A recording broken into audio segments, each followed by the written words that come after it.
So, welcome everyone to today's Learning Objectives program. And today we are going to talk about encryption at rest and in transit. And so, we're going to go through a whole bunch of different tools, some of which you'll have to purchase, some of which you'll already have in order to encrypt information, whether you're sending it or whether it's sitting on your computer or it's sitting on the cloud and you want to make sure that it's extra secure.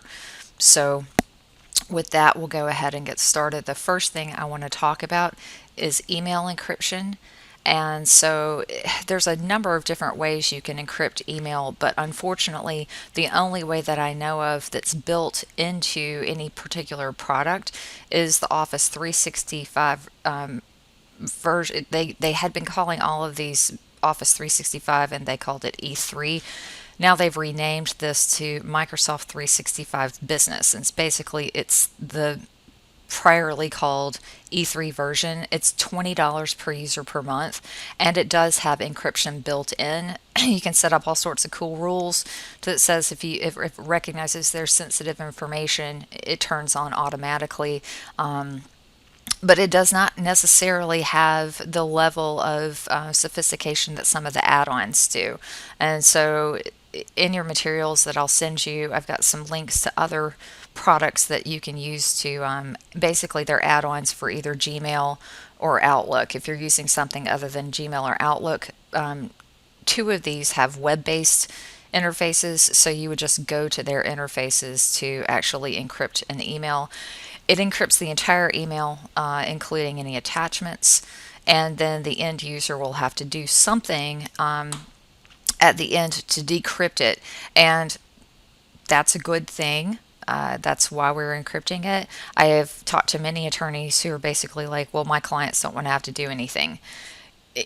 You're going to have to explain to them that this is best practices and that you're doing this for their own protection. In some cases, if you're working with banks or financial institutions or other organizations, they'll insist that you encrypt it. So it's a good thing to have. And then with your consumer clients who may not understand, you'll just have to work with them. One of the things that I suggest, a lot of these products will require a password. And so probably the best thing to do is at the beginning of representation, establish a long and secure password with your client. It's not ideal for you to have to manage passwords for your clients and create them. However, this keeps you from having to have them create new passwords all the time, and you'll kind of get a better sense of what I'm talking about. But the products that I like for this, and it's certainly not a comprehensive overview of products on the market, it's more that these are the ones that I've played around with and tested and feel like they're good options, are Identilex Delivery Trust, Trustify, and VeerTrue. And so what we're going to do now is we're actually going to go and I'm going to demonstrate Trustify. And Trustify in the demonstration that I'm going to show you is actually in my Outlook. It's installed. It's not free.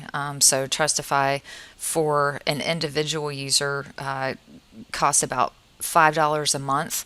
If you send let's see, if you send 25 encrypted emails a month, it's about $6 a user. If you want 1 to 10 users and 100 emails a month, it's about $14 a month per user.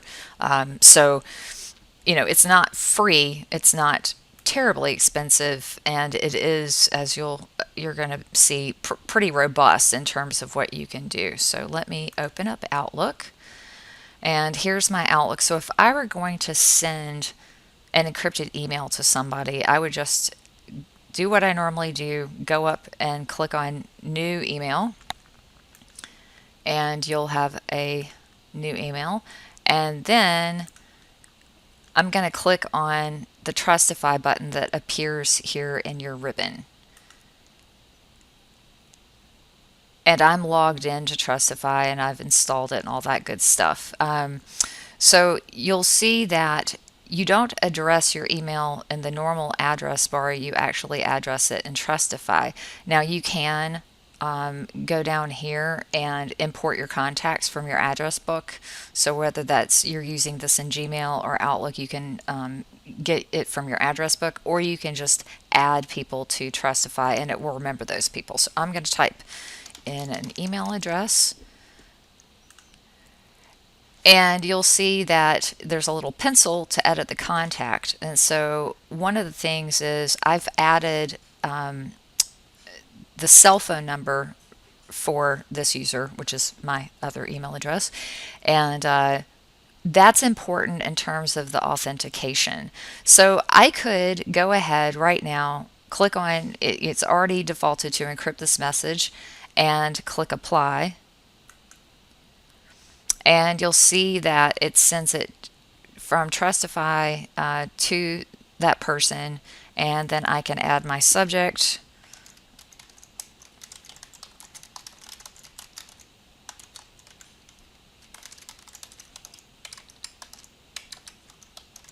And send it off normally.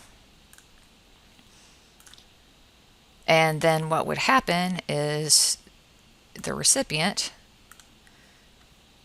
Now, one of the things that has been happening with me, and you'll just have to have your clients check their spam, is that Google has been identifying this as spam. But here's the email, and I'll tell it looks safe.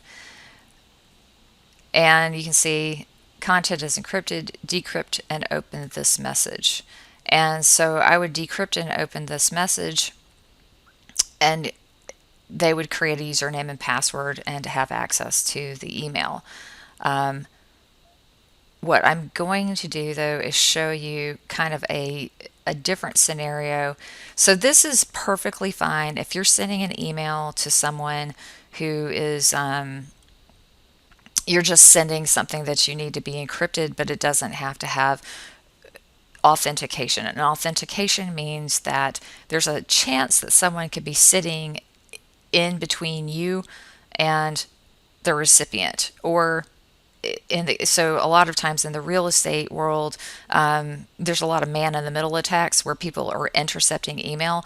They could get this email and click decrypt and open it, and it would decrypt and open it without much ado.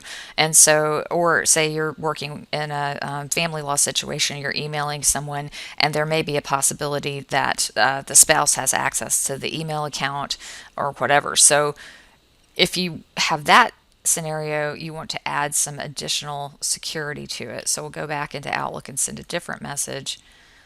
And you can see that it verified that the email was sent successfully. So I'm going to click on a new email message, and I'm going to click on Trustify again. And I'm going to type in the person who's going to receive it. This is why it's important that I have their cell phone number, because I have options. So I'm going to click on Show Advanced.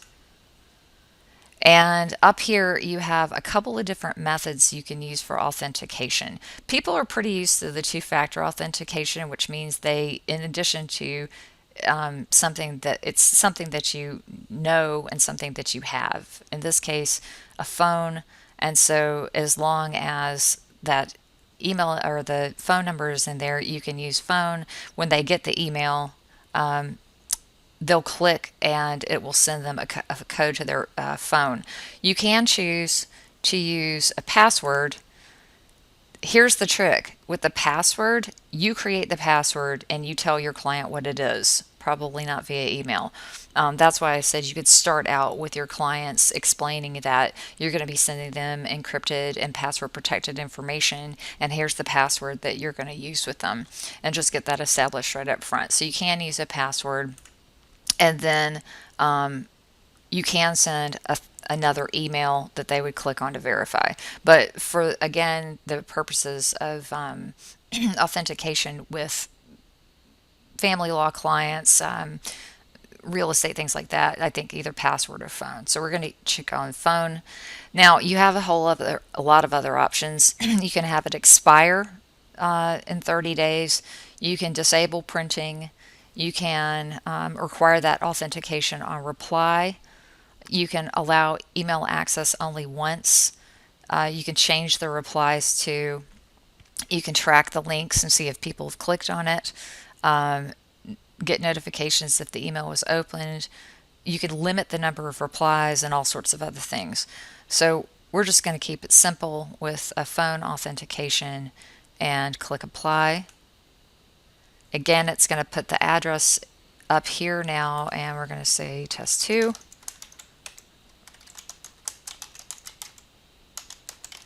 With authentication. Now, if I added an attachment, this attachment is also secured with this entire email. So you don't have to worry about doing anything in addition to encrypting the email. It encrypts the attachments as well. So I'll click on send. And then I'll get another verification that that email has been successfully sent. And then I'll go and look at my Gmail. And you could just tell people to trust it in their spam. So here's the test. And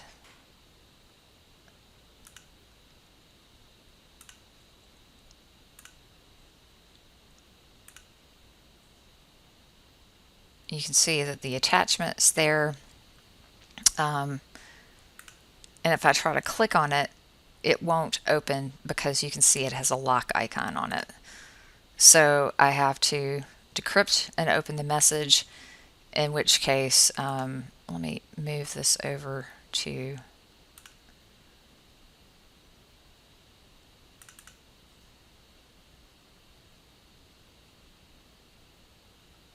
it really doesn't like it today.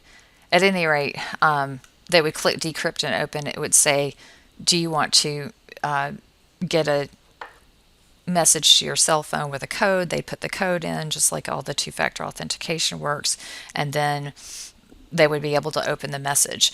In that message, they would also be able to respond to you. So they can respond with an encrypted message, and it would go back to you encrypted. So it's a fairly simple process. As you can see, Google, because I've got a bunch of security settings set up. It doesn't like it with Gmail, but for the most part, you can always work with Trustify to set your clients up in a way that they can figure out how to use this more effectively. All right, there we go. So now once I told it it wasn't spam,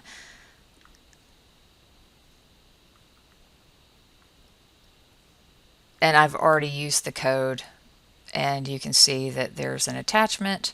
Then if I click on reply, it's going to reply.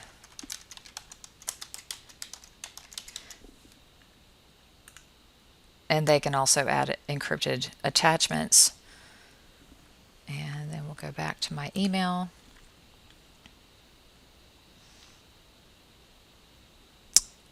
Because I have Trustify already, it's going to show up like this. Decrypt and open the message.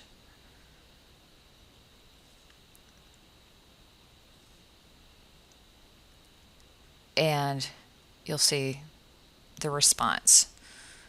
So that's pretty much it. That is about as good of an encryption as you can get for email. The other products I mentioned are also good. One that I also like is the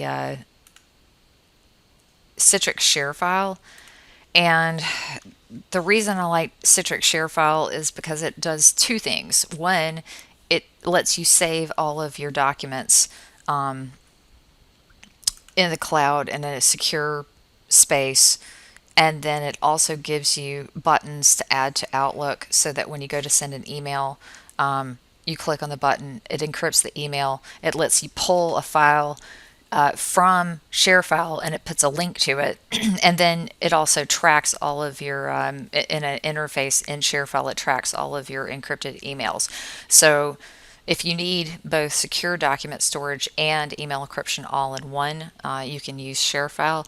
It's not it's not super cheap to get the email encryption functions. It's $77 a month for 5 users. So if you have fewer than 5 users, you're still going to pay $77 a month, but it might be worth it if you're looking for secure document storage and the ability to encrypt email. And it's an unlimited number of emails that you can encrypt. And the other thing is there's a button in Outlook that lets you send an email and put a link for someone to send you a document. They click on the document and they upload the files in a secure space on ShareFile. So it's got a lot of bells and whistles for that 77 a month. So it's worth looking into if you're not happy with what you're currently using for file storage, and you're also looking for a pretty robust way to encrypt all the stuff. So the next thing we're going to look at is encrypting your hard drive. And I have the instructions for doing this. But basically, if you have Windows 10, not the home version, but any of the professional versions, you have something already built into Windows 10 called BitLocker. And then if you are a Mac person, you've got File Vault, which is also built in. And basically what these do is they encrypt, excuse me, the actual hard drive of your machine. So that being your laptop. If you have a desktop, you can encrypt the hard drive, but it's probably not nearly as, at danger of being lost or stolen. Whereas with a laptop, if you leave it, in a car in your backpack, somebody steals it. If you encrypt the hard drive on it, then even if they remove the hard drive and try to get into it, they can't because it's encrypted. So if you have a lot of sensitive files sitting on your hard drive locally, then it's something to do. In fact, it's just something to do because it's really not that hard and might be worth your while. So I'm going to walk you through most of the steps. It's pretty easy. So what you do is you go search for BitLocker.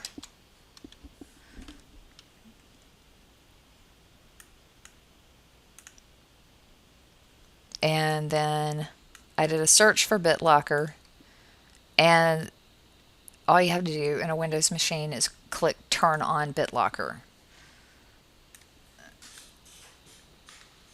And then you can enter a PIN, choose how you unlock it, or let BitLocker automatically unlock my drive. And basically, if you've already got a login for your machine, you can just let BitLocker automatically unlock my drive, because if somebody got your laptop and went to go get into it, they would have to use the password that you use to log into your machine anyway. And so hopefully you've used a long, strong password for that. And so you don't have to have an additional PIN, but you can, depending on how you feel about the security. And then you can also have a USB flash drive that you insert. So that's kind of a token authentication, but I'm just going to let it use my current login. And then new encryption mode, and that's for fixed drives versus I can also have, if I had a like terabyte external drive that I use, I can put it in compatible mode so it could encrypt either one. And then we'll click next, and then you run a check, and obviously it runs this check. And then at the end of this, they want you to restart your computer. So I'm going to restart later, or otherwise I'll lose you all. And that's it. So that's as easy as that. And I've got the instructions for running the File Vault in Mac. There's also third-party encryption software if you want to use something else, Symantec and VeraCrypt and Disk Utility for Mac. There's plenty of other products on the market. The other thing to keep in mind is you want to encrypt the hard drive on your phone. I'm not going to be able to run through demos of doing that today, but I do have the instructions for the Android operating system and the Mac iOS operating system, and it's pretty easy I mean, basically, it's the same kind of password protection to get into your phone. If you have that enabled on current phones, that also encrypts the drive on your phone. So that's kind of the overview of wanting to make sure that you have your hard drives locked down. So the next thing we're going to talk about is encrypting files. And so you can encrypt files to send them to people just as an attachment. So say you didn't necessarily need to encrypt the entire email because the sensitive information that you're passing along is in the file attachment itself. And so the good thing is this is not tricky and it doesn't require third-party software. It basically requires that you're using common tools like Microsoft Word. And so Microsoft Word actually has password protection built in that then will encrypt the document and then you can send it to somebody. So I'll show you how that works. So here's a document and I'm going to go into, and I have Office 365, but this is basically Office 2016. And this feature's been built into Microsoft Office forever. So if you click on File, click on Protect Document, you'll see that you have a number of options. So you can mark as final, which puts a little bar on it that says this document is final, but the one we're going to use is encrypt with password. So it asks you to encrypt the now here's a here's the thing to remember. This password, and they caution you right here, if you lose or forget the password, it cannot be recovered. So it says keep a list of the passwords. I used LastPass for password management, and within LastPass, there is a secure note space. So I can put the passwords for my documents in the secure note space. It won't pre-fill them like it does for websites, but I can go in and find it if I forget my password. If you don't use a password manager, I would recommend you look into them because they're so useful. So I'm going to create a password. And click OK. And then it will make you re-enter it like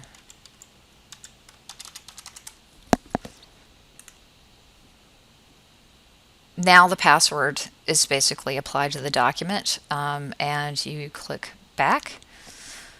And if I want to go, and I'm going to close this document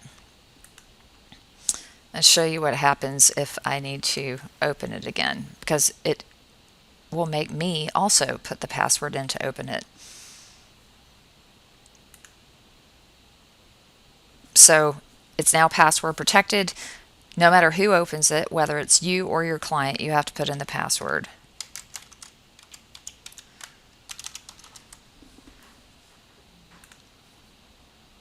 And there's your document back. If you want to remove the password protection, go back in, click on Protect Document, click there,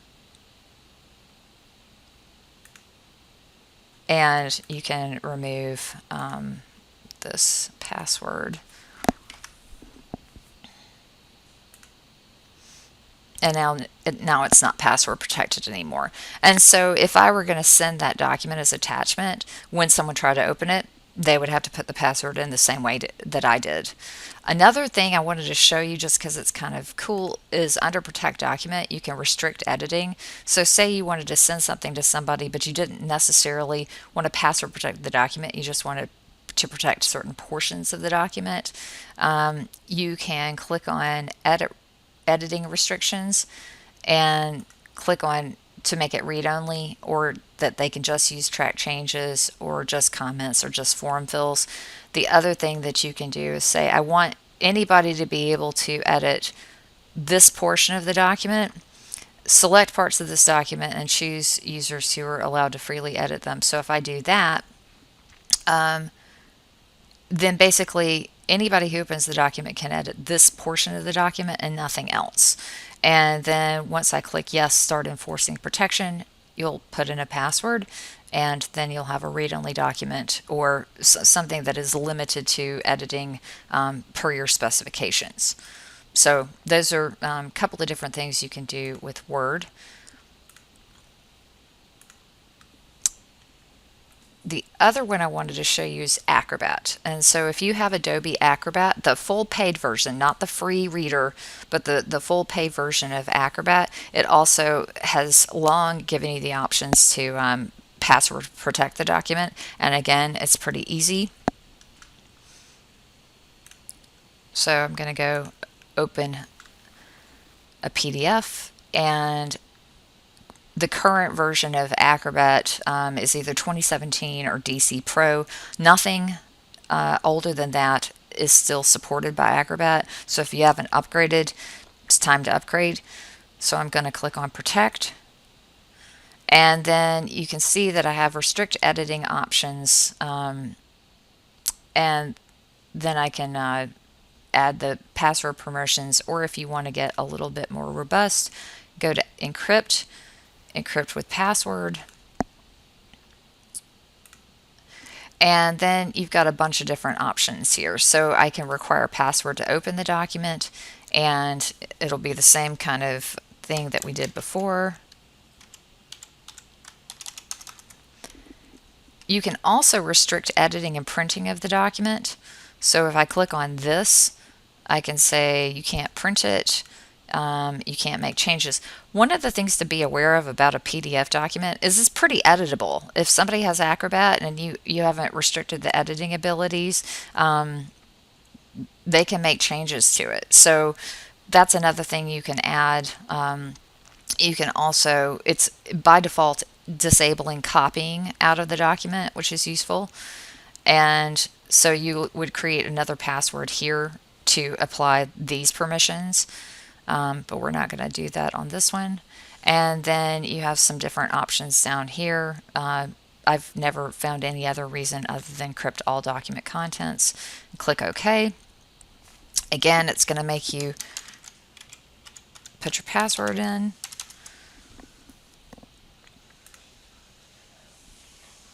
And it also always reminds you that it's not going to do anything until you save it. So I'm going to save it.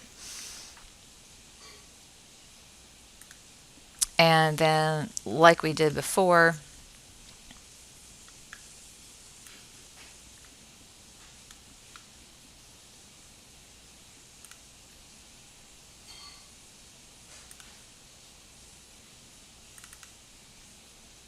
it's going to ask me for my password.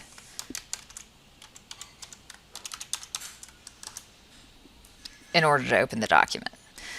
Again, all you have to do is apply the password and then attach it like normal, and then the recipient of that attachment could read the email.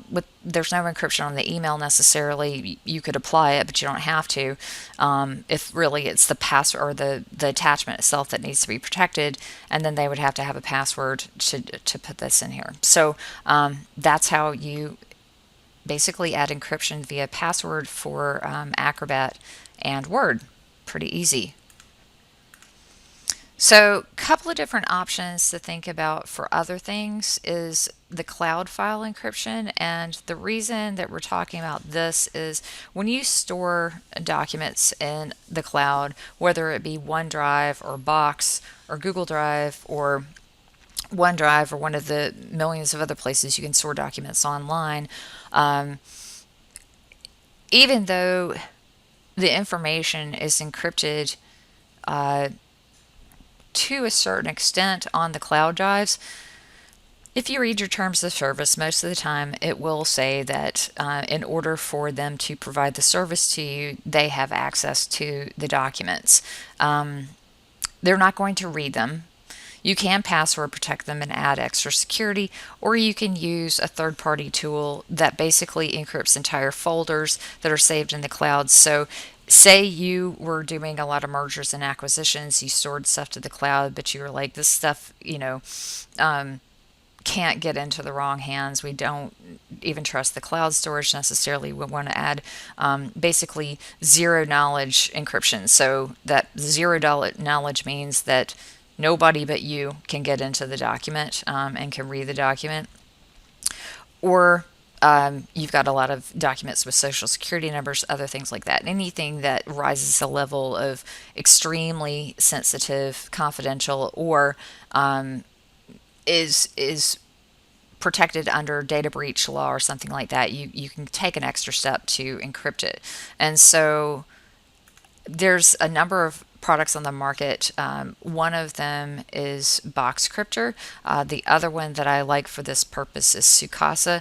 Uh, Boxcryptor is not free. I mean, there is a free version, but technically the free version is for personal use, not for commercial use. If you are using this in a law firm, you are using it for commercial use.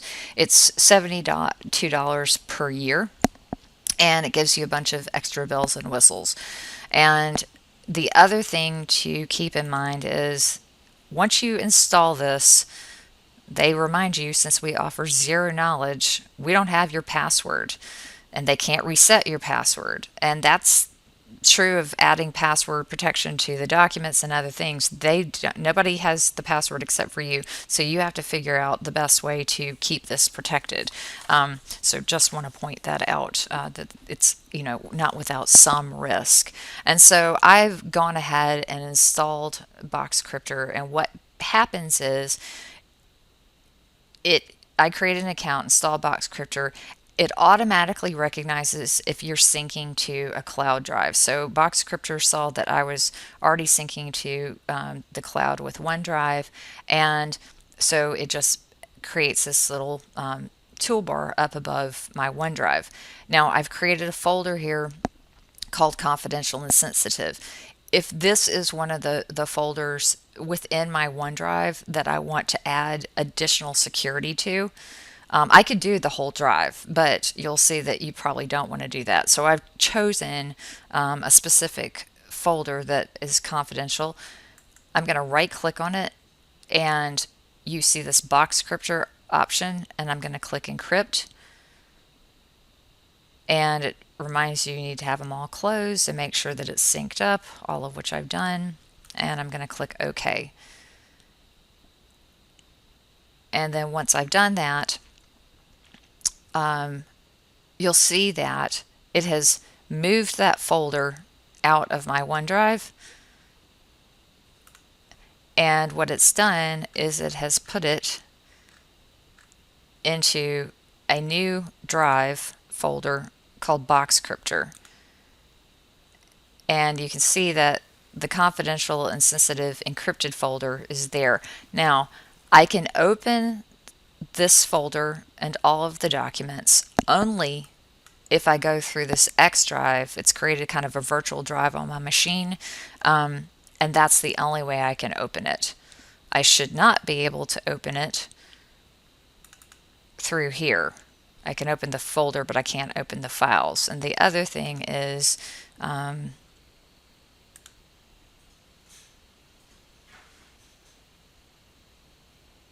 if I go to my OneDrive folder online,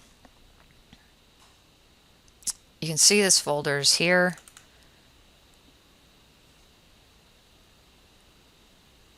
But you can also see that all of these file extensions have been changed to .bc, and that's .boxcryptor.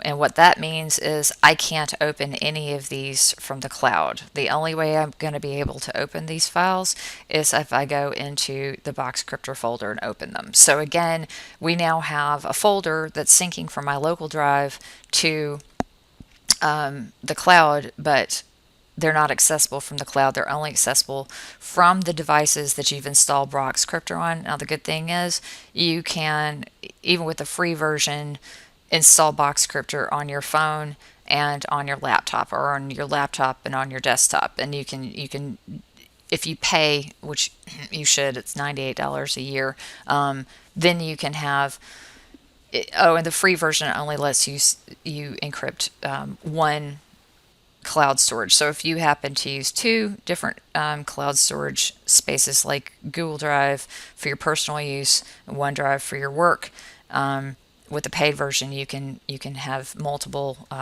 cloud instances if you're syncing, and it basically will encrypt them. And then you can also install Boxcryptor on your phone on multiple computers. And so you're not really reducing your ability to access the files, except for if you went to a completely, like a loaner laptop or something like that, or a computer at a kiosk in a hotel and tried to get access to these files, you wouldn't be able to access them because you don't have Boxcryptor. Although I think with the paid version, there is a way to log in securely to Boxcryptor and get access to them. But basically, again, Microsoft has zero knowledge of these files.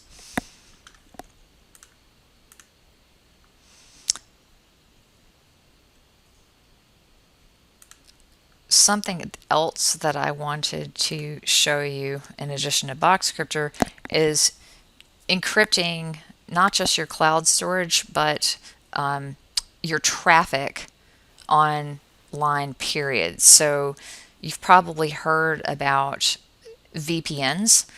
VPNs are virtual private networks. I think they've got both a good and bad reputation because the virtual private network also basically encrypts the traffic from your device to wherever you're going, whether that's Gmail or Office 365 or whatever. But it also masks your IP address and does some other things. And so they have been used for somewhat nefarious purposes, but the reality is if you're in a coffee shop using free Wi-Fi, there is a high level possibility that that Wi-Fi network could be compromised, that people can see traffic on it. And so this is why most of the security experts suggest that you have some sort of VPN on your laptop and on your phone. And NordVPN is not free.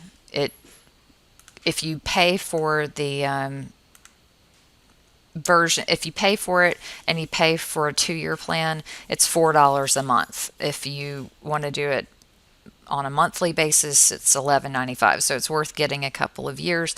It does slow your traffic down just a little bit, so it's going to slow the speed on your phone and your laptop down just a little bit. But again, you've got a secure connection. You don't have to worry about if there's a man-in-the-middle attack or you're using some sort of unsecure Wi-Fi.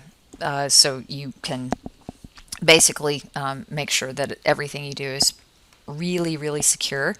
And they have lots of good instructions on, they have video tutorials. You sign up for a NordVPN account, and then you create a username and password that get installed on your machines, and then you're good to go. The other one I wanted to show you is something that I've been working with lawyers a good bit, which is requesting information from clients, not just documents, but say you're collecting information from an estate planning client, or you're getting information from intake, and you want to have that kind of zero knowledge encryption for form creation. And so you can, with JotForm, they have an encrypted version. It's free for 5 forms and 100 submissions, or it's $14.25 a month for 25 forms and 1,000 submissions. So it just depends on how many forms you have. But if we go over, I'll show you what this looks like. So I have a JotForm account. I use the free one just for demonstration purposes. And so you can see that it has kind of a tutorial on how to create an encrypted form. So once you have an account, you click create an encrypted form, and we're going to say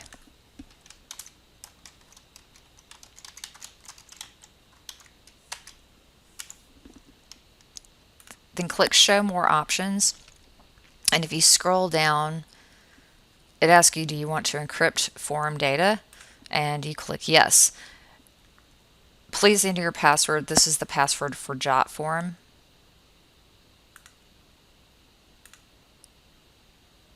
And what you saw in action was my LastPass, I don't know my own passwords. LastPass has them all saved. I just have to remember the LastPass password. And you get a couple of options. I've already done this, so I have an existing key. You can create new keys, or if you already have your own public key, which you may or may not already have, you can choose that option. If you've never done this before, you would click to create an encryption key, and it basically creates a key. Then it sends you a little file, and you save that file locally on your machine. So again, the way to decrypt these things actually lives on your laptop or your desktop, and so you want to make sure that that device is well backed up, so you don't lose the encryption keys, because Jotform has, again, zero access to this. Can't recreate it for you, can't recover it for you. So I'm going to show you one that I've already created, just to, magic of television. I'm going to go over into my encrypted form. I'm going to show you what that looks like. So I'm going to click on View Form. You'll see there's a little lock icon. I'm going to put in a fake, and I'm going to click Submit. Once I've done that, just like you always do, you will get an email notification that you've gotten a response to your form. And then it'll say you've received an encrypted response, so click on View Response. Now, here's the interesting thing. Again, until you decrypt it with your private key, no one can see this information, including you. So I stored my encryption key in a folder that I can remember. I click on the key. I click on Open. And now I should be able to see the response. So again, if you need to collect information, this Jotform is HIPAA compliant, it's PCI compliant. I wouldn't use it for credit cards, only because there's better tools to collect credit cards like LawPay and things like that. But if you do need to collect sensitive information from your clients, the Jotform encrypted forms is a good way to do that.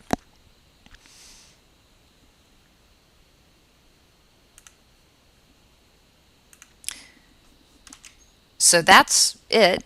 Quick tutorial today. Lots of different tools and things to consider. Not all of them free, but many of them easy once you get it set up and used to it.